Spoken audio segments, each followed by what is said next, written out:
Hi everybody, and thanks for coming back for the third installment of my blog post, Practicing What I Preach. I am packing up to go on my trip today, so we actually leave in about an hour, so nothing like waiting till the last minute, right?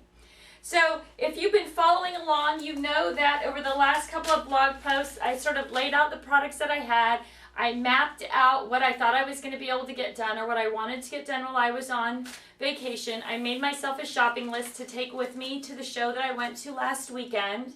Now, if you've taken any of the webinar series, I'm always talking about, before you go out and buy this stuff that you need, sort of plan out the layouts, know how many layouts you're going to do for a particular event before you buy stuff. Well, the last blog post I talked about that I had purchased this Utah paper before I really had a plan for what I was doing. And then I said, well, that's okay because I'm going to go to Pennsylvania, which I did last weekend for a scrapbook show, and I'll buy more of it because I only bought 4 sheets and I really need like 14 sheets of it, right? So, of course, I went to the show thinking everything was going to be hunky-dory, and when I got there, Stampin' Station wasn't there, and there wasn't anybody who had this paper.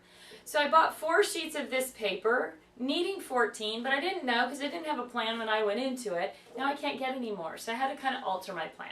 And it worked out okay, but it is a good reinforcer of if you do your photo sort first and kind of have an idea of how many layouts you're going to do before you start buying things for a particular event, you're much more likely to buy smarter and get what you need so that you don't have to change your plan in midstream.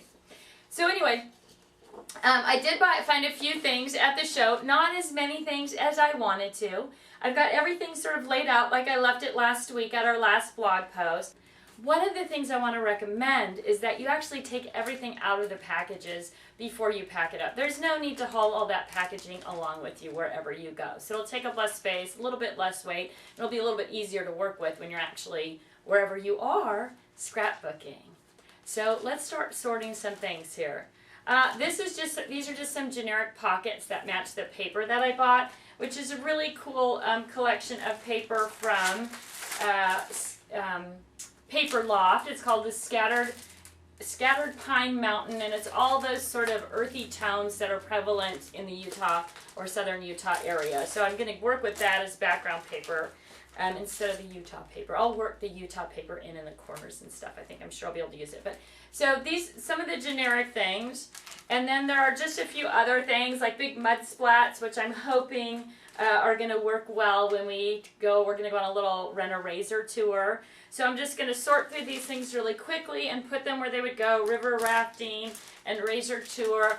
I got these great brads that are just little airplanes, and I think I mentioned before, we're flying out of Bend, Oregon, which is a little tiny airport, and then from Bend, Oregon, we hop to Salt Lake City, and from Salt Lake City, we hop to Grand Junction, Colorado, and from Grand Junction, we have to drive into Moab. So I thought it'd be a really fun page to take the little airplane brads and just hop them around on a map for all the everywhere we had to go to get there. So I'm going to just put those down on the travel page. So I'm just going to quickly work through these things and sort them out. And then I'll give you a peek of what my table looks like. So bear with me for just a second. I do want to share one thing with you. I'm such a goofball. These, look at these gorgeous little happy sunshines. These are from Easy Laser. And I love the sun. It makes me happy. Do you see? I look probably just like these, thinking that I'm going somewhere where it's 90 degrees every day. So that's solely why I bought this, so I could do a little bit on a page or maybe on the snapshot page about how happy I am to be somewhere where everybody else is miserably hot and I'm like a lizard on a rock. I'm just loving it. So those are kind of a generic thing. Our Monument Valley trip, I'm going to throw those down for the Monument Valley hike. I've got some more mud splats, hopefully. And then just some other generic stuff. Some sort of plain like Paradise Words and some neutral sort of ribbon that I think will work really well. And then I bought this other really cool product. It's called Mud Puddles, and it looks like sand. So I just thought it's kind of a bulky little container, but it's tiny. And I just thought that would be a really fun thing to put along the bottom of a page. So that goes in my generic pile also.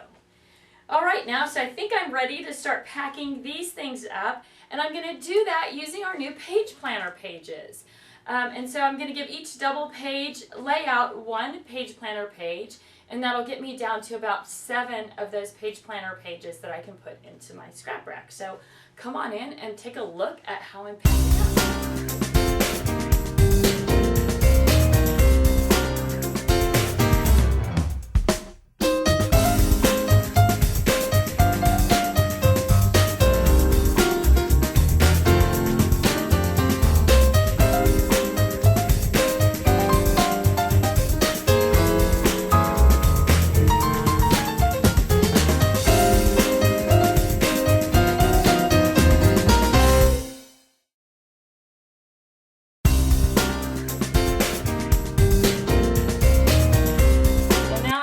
everything packed up into my little pocket pages, so I'm ready to scrap, and I've got it pretty condensed down, right?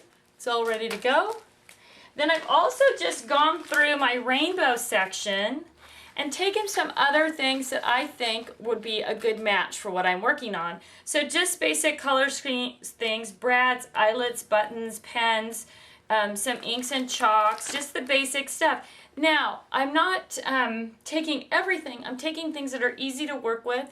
And then when I come home, if there's something that I don't have, I can always add that to the page later. But I think this is going to give me a really good start. Now, this is that new Cricut cartridge page that also doubles to hold more bulkier items. So you can see I've kind of jammed it full of everything from flowers to ink pads and pens there. So I'm good there.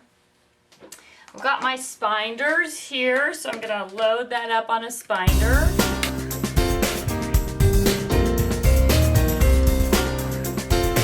Okay, so I've got my spinder full of things, and you know, I have a little bit more room on it, so I'm just going to flip it over, open it up, and then I have a couple of pages that I just have, like this. These are pop dots and photo corners and some basic kind of adhesive-y types of things, as well as these. And these are those little clear pockets, so if you have some sort of little memorabilia that you want to put into something, I've got those in there as well. So it's going to allow me to just add those right to my spinder with all my stuff. So that's ready to go. Now I'm going to open up and pack my travel pack. This is all I'm taking.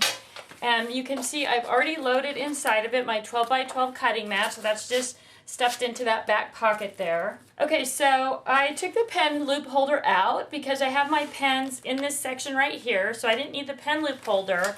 And in here I have some rulers and some files and tweezers and some basic other things. Paper trimmers underneath. And then I'm going to take my scissor kit with me. So I've got 3 different pairs of scissors.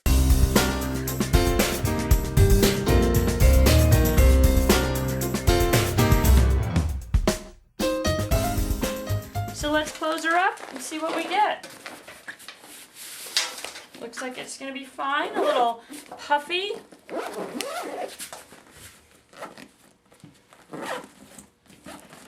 And I am set to head off to Moab. All right, so I've got just one travel pack with everything in it that I think I need to take with me to Moab, and you're going to see how it works out. So I am moving on to the next blog post over the next 10 days that we're on vacation, where I will be trying to scrap and vacation all at the same time. So thanks for tuning in, and I look forward to telling you how it's going as I move around southern Utah with my book.